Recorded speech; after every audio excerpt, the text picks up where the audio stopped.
হতাশ হওয়া ইমানের পরিপন্থী কাজ। আল্লাহ পাক বলেছেন লা তাকনাতু মির রাহমাতিল্লাহ, আমার রহমত থেকে মায়ুস হও না। দেখেন হযরত আইয়ুব আলাইহিস সালামের কত বড় রোগ হয়েছে, শরীর পোকায় ধরেছে, জর্জরিত হয়েছে, দুর্গন্ধ হয়েছে, গ্রামের লোকেরা তাকে বের করে দিয়েছে, স্ত্রী পুত্র পরিজন সব চলে গিয়েছে।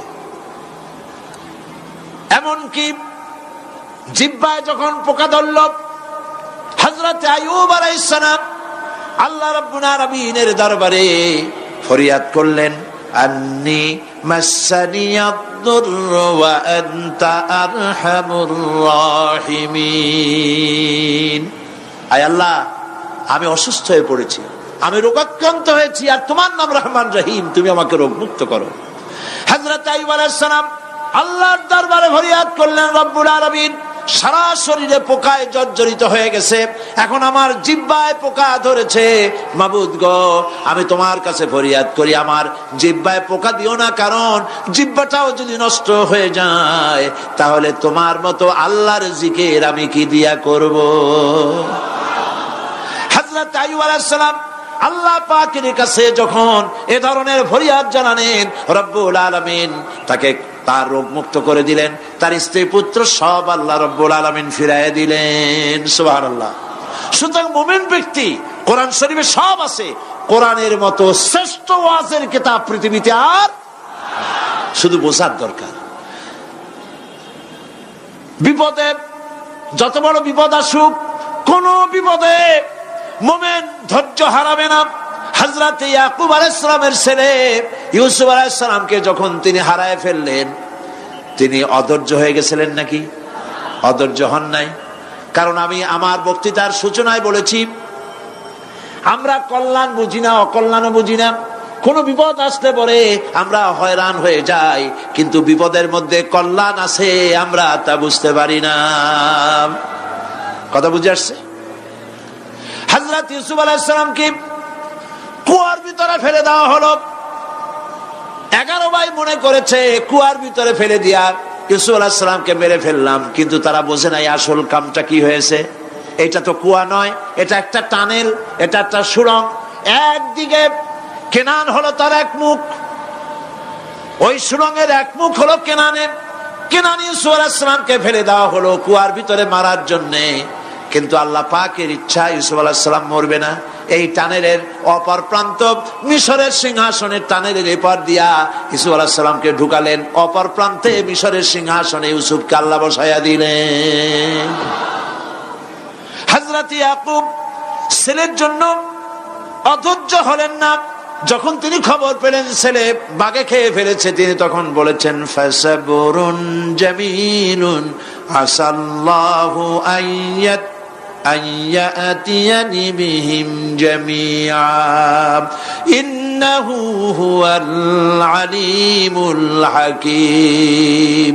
ফাসাবরুন জামিল, আমি উত্তম ভাবে ধৈর্য ধারণ করলাম, এবং আমি বিশ্বাস করি আল্লাহ রাব্বুল আলামিন আমার হারানো সবকিছু আমাকে ফিরাই দিবেন। বহু বছর পর যখন হযরত ইউসুফ আলাইহিস সালাম প্রেসিডেন্ট হয়েছেন মিশরের, 11 ভাই গেল সেখানে সাহায্য আনার জন্য। সেই ঘটনা তো শোনাবো না, এমনি বলে যাচ্ছি। এরপরে তিনি তাদেরকে পরিচয় দিলেন, ওরা ভয় পেয়ে গেল। তিনি বললেন, ভয়ের কোনো কারণ নাই, লা তাসরিবা আলাইকুমুল ইয়াউম, আজকে আমি কোনো প্রতিশোধ তোমাদের নেব না। সুবহানাল্লাহ। এর নাম পয়গম্বর, এর নাম কি? আল্লাহর নবী। আমি আজকে কোনো প্রতিশোধ তোমাদের নেব না, তোমরা যাও। পিতার অবস্থা তিনি জানলেন, কাঁদতে কাঁদতে পিতার চোখ দুটো নষ্ট হয়ে গেছে। ইয়াকুব আলাইহিস সালাম, হযরত ইউসুফ আলাইহিস সালাম বললেন, যাও। নিজের জামাটা খুললেন, গায়ের জামা খুলে বললেন, ভাইরা আমার এই জামা নিয়ে যাও, আর আমার আব্বার চোখের উপরে এই জামাটা রেখে দিও। ছেলেরা যখন হযরত ইউসুফ আলাইহিস সালামের জামা নিয়ে মিশর থেকে রওনা করেছে, গল্প নয়, উপন্যাস নয়, আল্লাহ পাক এই কোরআন শরীফে সূরা ইউসুফে বলেছেন, জামা নিয়ে মিশর থেকে রওনা করেছেন। কোথায় মিশর আর কোথায় কেনান? কেনানে বসে হযরত ইয়াকুব আলাইহিস সালাম বলছেন, তোমরা যদি আমাকে মতিভ্রম পাগল যদি মনে না করো, তাহলে একটা কথা বলি, আমার নাকে এখন আমি ইউসুফের গন্ধ পেতেছি। সুবহানাল্লাহ। তোমরা যদি আমাকে মতিভ্রম না করো তাহলে আমি বলি আমি কিন্তু ইউসুফের গন্ধ পেতেছি। সুবহানাল্লাহ।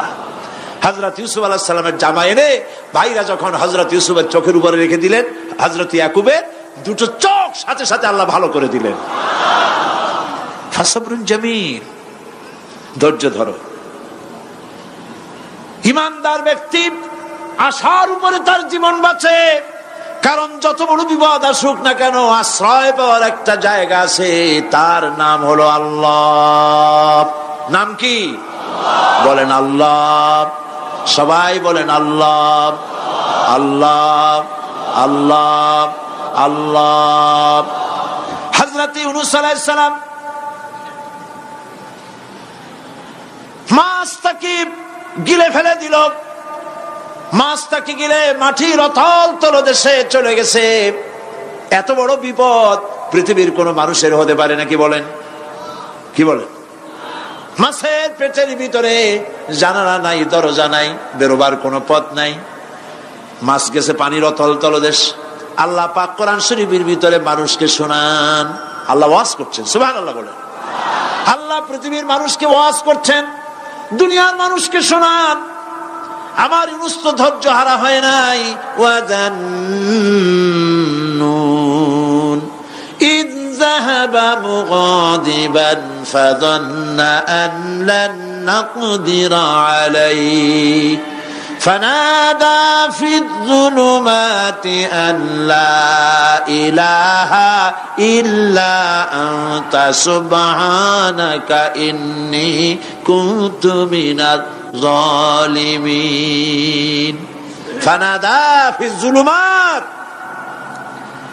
জমায়ে কাসির ত্রিবিধ অন্ধকারের ভেতর থেকে হযরত ইউনূস আলাইহিস সালাম চিৎকার মারলেন। মাছের পেটের অন্ধকার, পানির অন্ধকার, রাতের অন্ধকার, ত্রিবিধ অন্ধকারের ভেতর দিয়ে মাছের পেটের মধ্য দিয়ে ইউনূস আলাইহিস সালাম চিৎকার মারলেন। অধৈর্য হন নাই, হার্ট ফেল করেন নাই। তিনি বলছেন, পড়েন আমার সাথে, লা ইলাহা ইল্লা আনতা সুবহানাকা ইন্নী কুনতু মিনাজ জালিমিন। তুমি ছাড়া কোনো ইলাহ নাই, কোন বস্য নাই, মাবুদ নাই, তোমার পবিত্রতা ঘোষণা করছি, আমি জালিমদের অন্তর্ভুক্ত হয়ে গেছি। ইউনূস আলাইহিস সালাম যখন কাঁদতেছিলেন, আল্লাহ রাব্বুল আলামিন সেই কান্না শুনেছিলেন কিনা? বলেন, শুনছিলেন কিনা? শুনতে পেয়েছিলেন কিনা? পানির ভিতরে কেউ শোনে নাই, মাছের পেটের ভিতরে ইউনূস আলাইহিস সালাম কিভাবে চিৎকার করছেন, মাছের পেটের ভিতরের আওয়াজ পানির ভিতরে কেউ শোনে নাই, জমিনের কেউ শোনে নাই, অন্তরিক্ষে কেউ শোনে নাই, সাত আকাশের ভিতরে কেউ শোনে নাই, কিন্তু আরশে আজিমের মালিক আল্লাহ রব্বুল আলামিন শুনতে পেয়েছেন। সঙ্গে সঙ্গে রব্বুল আলামিন জবাব দিলেন, ফাস্তাজাবনা লাহু ওয়া নাজ্জাইনাহু মিনাল গাম্মি ওয়া কাযালিকা নুনজিল মুমিনিন। পড়েন, ফাস্তাজাবনা লাহু ওয়া নাজ্জাইনাহু মিনাল গাম্মি ওয়া কাযালিকা নুনজিল মুমিনিন। আমি ইউনূসের ডাকের জবাব দিলাম। কে বলতেছেন? বড় করে বলেন, কে বলছেন? আল্লাহ। সুবহানাল্লাহ। আপনারা কি ভয় পাইছেন? ভয় পেয়েছো মুসলমান? আল্লাহ রাব্বুল আলামিন বলেন, আমি আমার ইউনূসের ডাকের জবাব দিলাম। শুধু জবাব দেই নাই, আমি ইউনূসকে তার মাছের পেটের ভিতর থেকে বাঁচাই দিলাম। মাছের পেটের মধ্যে বেদনা শুরু হয়ে গেল, এমন বেদনা হয়েছে মাছ এখন বমি না করে পারে না। কথা বুঝতে পেরেছ? মাছ এখন বমি না করে পারে না। পানির উপরে মাছ ভেসে উঠল। আল্লাহ কোরআন শরীফের ভিতরে বলছেন, মাছ সাতরায়া কিনারায় চলে গেল, ইউনূস আলাইহিস সালামকে বমি করে ফেলে দিল। ইউনূস আলাইহিস সালাম বেঁচে গেলেন। আল্লাহ পাক বলেন, শুধু ইউনূসকে বাঁচাইলাম না, বরং আমি সকলের জন্য আশার বাণী শোনাই। শোনো মুমিনেরা, ওয়া কাযালিকা নুনজিল মুমিনিন। মুমিন বান্দা যারা যত বড় বিপদ আসুক আমারে ডাকো, আমি বিপদ দিয়ে বাঁচাই দেব। সুবহানাল্লাহ, বিপদ থেকে আমি বাঁচাই দেব। আল্লাহ পাক বলেছেন ফাইন্না মাআল উসরি ইউসরান, ইন্না মাআল উসরি ইউসরা। জেনে রাখো, দুঃখ এবং কষ্টের পরে রয়েছে সুযোগ সুবিধা, আর অসচ্ছলতার সাথে রয়েছে উদার সচ্ছলতা। যত বড় বিপদ আসছে এই বিপদের পরে আল্লাহ পাক তার গোলামদের উপরে রহমত নাজিল করবেন ইনশাআল্লাহ। সুতরাং ঈমানদার লোকেরা, তাদেরকে আল্লাহ পাক বলছেন কোনো ভয় নাই, কোনো চিন্তা নাই, যত বড় বিপদে পড়ো আমারে ডাকো, আমি ডাকের সাড়া দিয়ে দেব।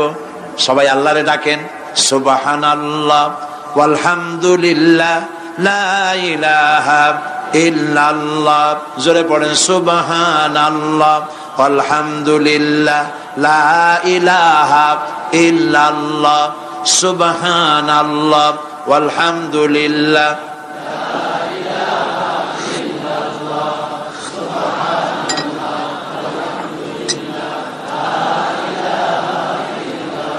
লা ইলাহা ইল্লাল্লাহু মুহাম্মাদুর রাসূলুল্লাহ। আল্লাহর উপর ঈমান আনলে যত ফায়দা হয় এত ফায়দা দুনিয়ায় কোথাও নাই। সুবহানাল্লাহ।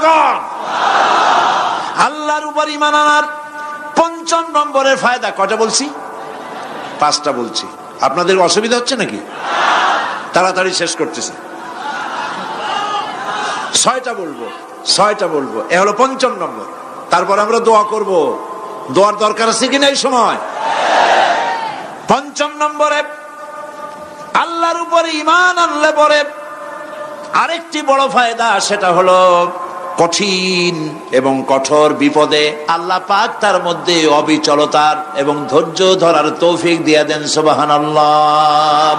যত বড় বিপদ আসুক সেই বিপদে মুসিবতে আল্লাহ পাক মুমিনদেরকে আল্লাহর উপরে নির্ভরতা শিখায় দেন। সুবহানাল্লাহ। কারণ মুমিনদের জানা আছে যে ঈমানদারদের বিপদ নতুন কিছু নয়, একেবারে আদম আলাইহিস সালাম থেকে শুরু হয়ে আসছে, ঠিক কিনা? আদম আলাইহিস সালামের বিপদ হয় নাই? আদম আলাইহিস সালামের বিপদ কি? শয়তান। তার বিপদ কি? শয়তান ছিল বিপদ। প্রত্যেক নবীর সময় মানুষের নবীদের কষ্ট দিছে, দেয় নাই? বিশ্বকবি ইকবাল বলেছেন, সতীজা কা রহা হ্যায় अज़ल से ताइम रोज, सतीजा का रहा है अज़ल से ताइम रोज, चरागे मुस्तफा भी से शरारे बुलहबीस। আবহমান কাল থেকে শুরু করে মুহাম্মদ সাল্লাল্লাহু আলাইহি ওয়াসাল্লামের চারাগকে, নূরকে, ঈমানকে, ইসলামকে নিভায়ে দেওয়ার জন্য আবু জাহেলের গোষ্ঠীরা চিরকাল চেষ্টা করেছে। সব চেষ্টা কর্পূরের মতো উড়ে গেছে, মুহাম্মদ সাল্লাল্লাহু আলাইহি ওয়াসাল্লামের চারাগ টিম টিম করে জ্বলতে রয়েছে। আল্লাহ পাক বলছেন, ইউরিদুনা লিইউতফিউ নূরাল্লাহি বিআফওয়াহিহিম ওয়াল্লাহু মুতিম্মু নূরিহি ওয়ালাউ কারিহাল কাফিরুন। ওরা চায় মুখের ফু দিয়া, কারা? কাফেরেরা। ইসলাম সহ্য করতে পারে না যারা, ওরা চায় মুখের ফু দিয়া আমার আলোটাকে নির্বাপিত করে দেবে। আল্লাহ পাক বলেন, ওয়াল্লাহু মুতিম্মু নূরি, আমি আমার নূরকে পূর্ণতা দান করব, তাতে কাফির বেঈমানদের মনের ভিতরে যত জ্বালা হোক, যন্ত্রণা হোক, ওদের কলজা যত পুড়ুক, ইসলাম তার বিজয় পতাকা নিয়ে উড়বেই, কেউ ঠেকাতে পারবে না। আল্লাহ রাব্বুল আলামিন, আল্লাহ পাক বলছেন, ওয়াকাযালিকা জাআলনা লিকুল্লি নাবিয়্যিন আদুওয়াম মিনাল মুজরিমিন। আর এমনি করে আমি সকল নবীর শত্রু বানিয়েছি সব পাপিষ্ঠ অপরাধ প্রবণ লোকদের। শুনছেন কথা? শোনেন নাই? আল্লাহ পাক বলছেন দুনিয়ার সব নবীদের তাদের জন্য আমি শত্রু বানাইছি। কাদেরকে? যারা সব থেকে বেশি পাপিষ্ঠ, অপরাধ প্রবণ, এরা হচ্ছে নবীর দুশমন। এরা সব নবীদের সাথে দুশমনি করেছে। আজও দেশের আলেমদের সাথে দুশমনি করে সবচাইতে বড় পাপিষ্ঠরা। এটা কোরআন। এটা কি? কোরআন। জোরে বলেন এটা কি? আল্লাহ রাব্বুল আলামিন বলছেন ওয়া কাযালিকা জাআলনা লিকুল্লি নাবিয়্যিন আদুওয়াম মিনাল মুজরিমিন। সব পাপীরা, পাপিষ্ঠরা আমার দ্বীনের দাওয়াত যারা দেয় তাদেরকে জীবনের দুশমন মনে করে। কেন? শোনেন, আমি কারো আওয়াজ শোনাচ্ছি? কারো আওয়াজ শোনাচ্ছি? আমার আল্লাহর আওয়াজ। অপরাধটা কি? নবীদের বিরুদ্ধে, নবীর ওয়ারিস ওয়ারাসাতুল আম্বিয়া কারা, তো তাদের বিরুদ্ধে তাদের অপরাধটা কি? তাদের অপরাধ সম্পর্কে আল্লাহ নিজে বলেন وَمَا نَقَمُوا مِنْهُمْ إِلَّا أَنْ يُؤْمِنُوا بِاللَّهِ الْعَزِيزِ الْحَمِيدِ। এদের বিরুদ্ধে অ্যাকশন নেওয়ার আর কোনো অপরাধ ওদের নাই। ওদের একমাত্র অপরাধ ওরা আল্লাহর জমিনে আল্লাহর আইন প্রতিষ্ঠা করতে চায়। এটাই হচ্ছে অপরাধ। এই অপরাধে নবীদের শাস্তি হয়েছে। নবীরা মার খেয়েছেন, সাহাবায়ে কেরাম মার খেয়েছেন। আমরা তো সাহাবায়ে কেরামের জুতার ধুলার সমানও নই। সুতরাং এগুলি আমাদের পাওনা। এই রক্তের বিনিময়, জীবনের বিনিময় আল্লাহ পাক তার দ্বীনকে প্রতিষ্ঠা করবেন ইনশাআল্লাহ। হযরতে খাব্বাব, বুখারী শুনুন, বুখারীর হাদিস। আমি কোনো কথা বানিয়ে বলি না। আমি লেখাপড়া করি, পড়াশোনা করি, চোখে দেখি, তারপরে কথা বলার চেষ্টা করি। বাজে গপ্প কিস্সা কাহিনী বলার অভ্যাস আমার কোনো কালে ছিল না, নাই। রাসূল করিম সাল্লাল্লাহু আলাইহি ওয়াসাল্লামের মতো মানুষ, ওনার মতো মানুষ, আহারে, তার চাইতে শ্রেষ্ঠ মানুষ কি পৃথিবীতে আছে? তিনি মার খাইছেন না খান নাই? আহা, কিভাবে তাকে মারলো! গলায় চাদর দিয়ে পেঁচাইয়া আছাড় মেরে ফেলে দিয়ে তারপরে তাকে প্রহার করা হয়েছে। আবু জাহেল মেরেছে, বেহুশ হয়ে গেছেন হুজুর। হযরত হামজা তখনও কাফের ছিলেন। শিকার থেকে ফিরে এসে মুহাম্মদ সাল্লাল্লাহু আলাইহি ওয়াসাল্লামের অবস্থা দেখে পায়ের রক্ত মাথায় উঠে গেছে। আপন ভাইয়ের ছেলে, আর এমন ছেলে। চলে গেলেন আবু জাহেলের বাড়ি, বললেন আবু জাহেল, তুই নাকি মুহাম্মদ সাল্লাল্লাহু আলাইহি ওয়াসাল্লাম মারছিস? কেন মারলি? তিনি তো ভালো কথাই বলেন, সব সময় বলেন সত্য কথা বলো, মানুষের উপকার করো, এতিমকে আশ্রয় দাও। এত সুন্দর সুন্দর ভালো ভালো কথা বলেন, তার মতো ভালো মানুষ তো দুনিয়ায় দেখি নেই। মারলি কেন?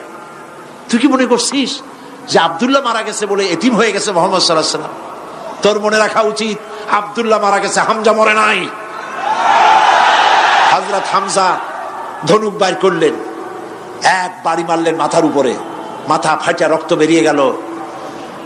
হামজা হন হন করে হেঁটে এলেন রাসূলের কাছে। হুজুরের অসুস্থ দেহ মোবারক কোলে উঠায় নিয়ে বললেন, বাবা, তার মস্তক মোবারক কোলে উঠায় নিয়ে বললেন, আমি আবু জাহেলের মাথা ফাটিয়ে রক্ত বের করে দিয়ে এসেছি, তুমি একটু খুশি হও। হুজুর বললেন, চাচা, কার মাথা ফাটাইছেন, কার রক্ত বের করেছেন, এই কথা বলে তো আমাকে আপনি খুশি করতে পারবেন না। তিনি বললেন, বাবা, তুমি কি হলে খুশি হও? তিনি বললেন, আমি খুশি হই চাচা, তোমার মুখে যদি একটা বার আমি ঈমানের কলেমা শুনতে পাই। হযরতে হামজা বললেন, মুহাম্মদ সাল্লাল্লাহু আলাইহি ওয়াসাল্লাম, আমার বুঝতে মোটেও কষ্ট হয়নি, তুমি কোনো সাধারণ মানুষ নও। সাধারণ মানুষের প্রতিশোধে তুমি বিশ্বাসী হতে, খুশি হতে, প্রতিশোধে বিশ্বাসী হওনি। তুমি অবশ্যই আল্লাহর নবী।